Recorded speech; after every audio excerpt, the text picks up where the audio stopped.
Hey everyone, welcome back. And so Greg and I have got a topic today. Of course, we've just been trying to push out as much stuff to you as possible to continue to help you through this adjustment that we're all making in our business. And the topic today, Greg, that we had talked a little bit about even last week, and knowing that the market is not completely shut down, we still have agents that are putting in offers on properties. We still have agents of ours that are receiving offers on their listings. One of the things that is so important right now is presenting offers, receiving offers, and then the negotiating. So I wanted to talk a little bit about, how has that changed? We still have an offer that comes in, we still have to present it, but let's talk a little bit about what's potentially changed in terms of what information do we need to get ahead of time. There's a lot of things happening right now in the mortgage business.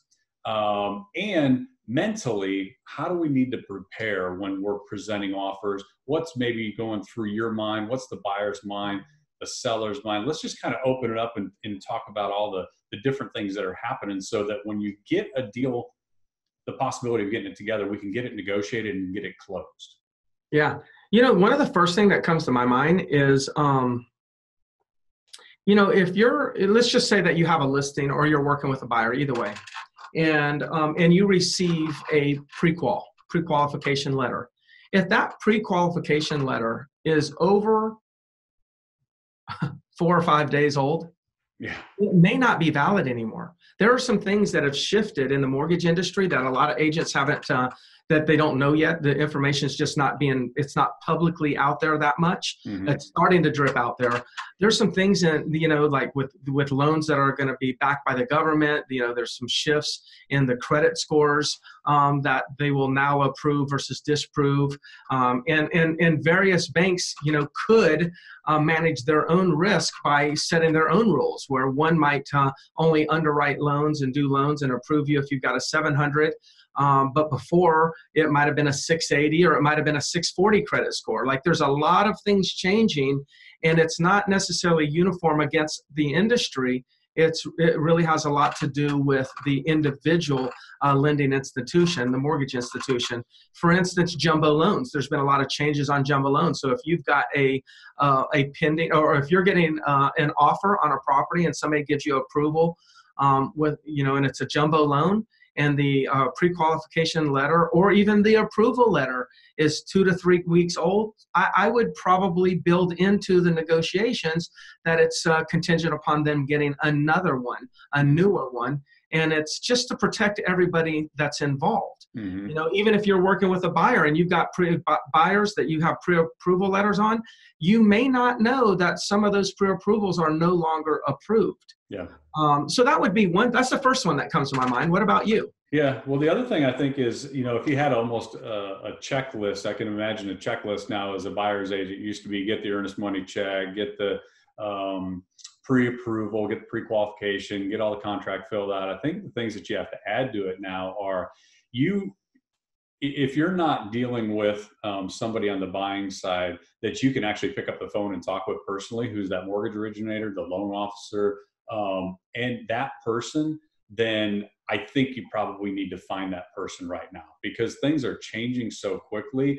The online ABC mortgagecompany.com that's sending the pre-approval over is really probably not the best way to represent your buyer at this point. If you've got somebody you can pick up the phone and talk to, and they're the one that can say, listen, this is changing right now.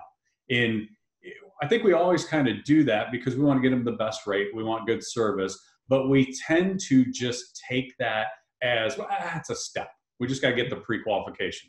The pre-qualification right now is not a piece of paper. The pre-qualification is, do I have somebody that's in the know on the business that I can talk to, is going to be a resource for me so my client can actually get through this transaction? Yeah. Yeah, that's a great point.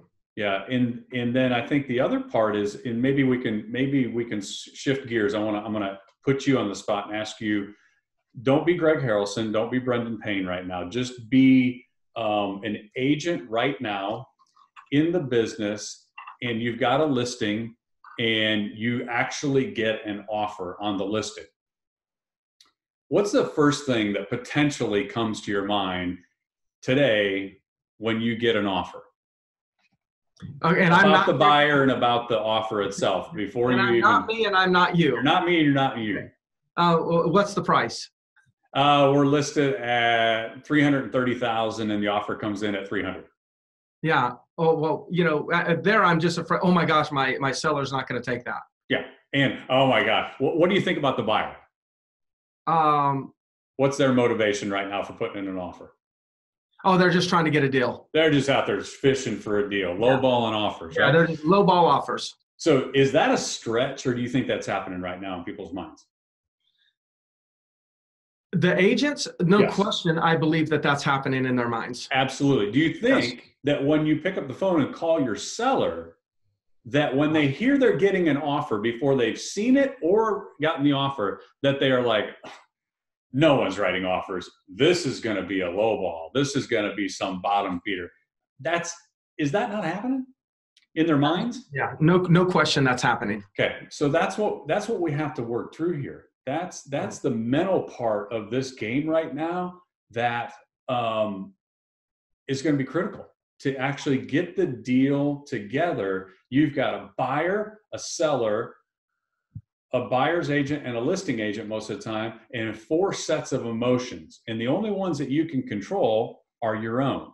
Yeah. So how do we, let's just talk about that from the agent standpoint. How do we make sure that when we get that offer, that we have the best shot at going and representing the client and getting the deal done if the deal can get done? Yeah. You know, one of the things that comes to my mind is like, my job is to remain calm. It's like I'm reflecting on, okay, if I was an emergency room doctor and somebody comes in and they're bleeding, you know, how I react is very, very important to that situation. And those doctors that you know, all doctors, but especially the ones in emergency rooms, they're trained to like remain calm. Mm-hmm. And I think that's what we need to do, is we need to remain calm and we are not the buyer and we are not the seller. When an offer comes in, it's not an offer on my property, so I should stop reacting as if it is. Because when an agent says, oh my gosh, this is just lowball offers, I think what's really going on is they're subconsciously kind of imagining that that's their property and that offer was just made on their property. And based on their situation, that's a lowball offer. The key is just like a buyer may be feeling like the market, you know, is a little bit lower, so therefore they feel like that's a fair offer. You may have a seller that just lost their job and maybe saying, hey, look, like any offer is a good offer based on my situation. Maybe it's low, but based on my situation, low is better than no.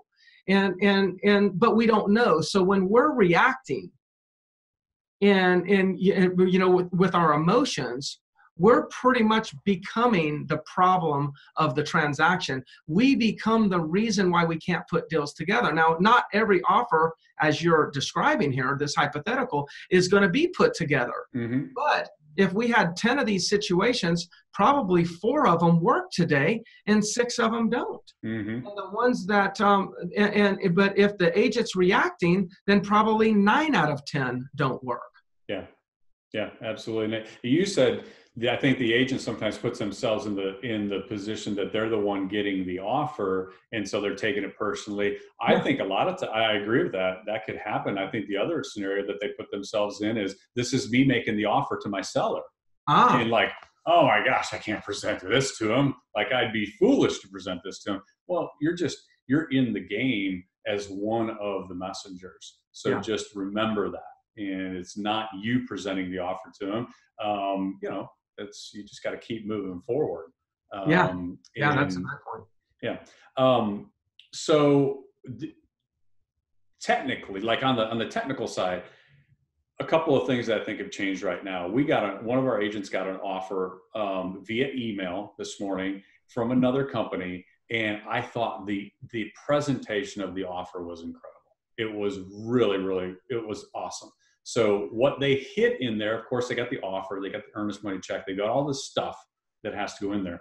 But in there, they hit the fact that I've already talked with the loan originator who is here in town, And they're not being affected by anything with the shutdowns. So they answered a question that either me as a listing agent or the other person, the seller, is going to have. They addressed that.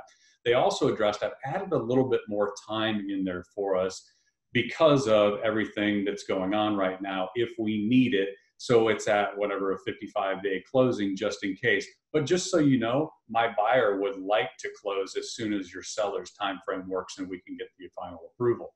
Then they went through and hit a couple other points that were, they were just basically answering all the questions that somebody right now who's got a lot of things on their mind and is looking through there, that they eliminated all those questions and showed that that buyer is legitimate.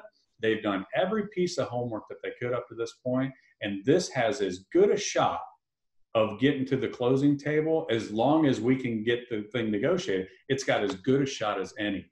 And that's huge in a time like this, because negotiating the deal is always price and terms, but if you've got a bunch of other things in there that make the terms so questionable right now, or there's uncertainty there too, you're running uphill. And so they eliminated that. And I thought that's something right now when we're presenting them to the other side is really important. And if you're receiving offers, don't just look and go, oh, it's a great price. They got a pre-qual here from online.com, and we're going to go present it to the seller, and we work it out because the price was acceptable to them. And you got all these landmines coming up, all these different things that could fall through. Get those questions answered so that your seller is represented, and you've got the best shot of getting to the closing on that side too. Man, that whoever that agent was, that was brilliant. I mean, so I mean, I don't know how I could have laid it out any better. The way that they just chipped away, they really thought about that, and so hopefully people that are listening to that will kind of take some of those tips and formulate, that to themselves. Because if I'm an agent and I'm receiving an offer from another agent that has a buyer, and they've laid it out that way, quite frankly, I'm going to probably share that with the seller, and that's going to influence the negotiation, and it's going to influence in a positive way. And I will say the opposite could happen also, right? If somebody's presenting an offer and just say, hey, they've been pre-qualified. Yeah. And that's the message that you send to the other agent. That's also going to impact the negotiation, but it's probably going to impact it negatively. At the best, it'll be neutral, but it won't do anything to improve the position of the negotiation. So that's fantastic. Yeah, good. Anything else that you can think of on the negotiating side, or setting up these deals that when we do get them, we can get them to the closing table, so the agents out there listening to this have got the best shot? Yeah, I tell you right now, what you came up with so far, I think that's enough for one video before it gets just too much and overwhelming for people to execute all of it. So that's great work on that. Good. We'll come up with the next topic and be talking to you soon then.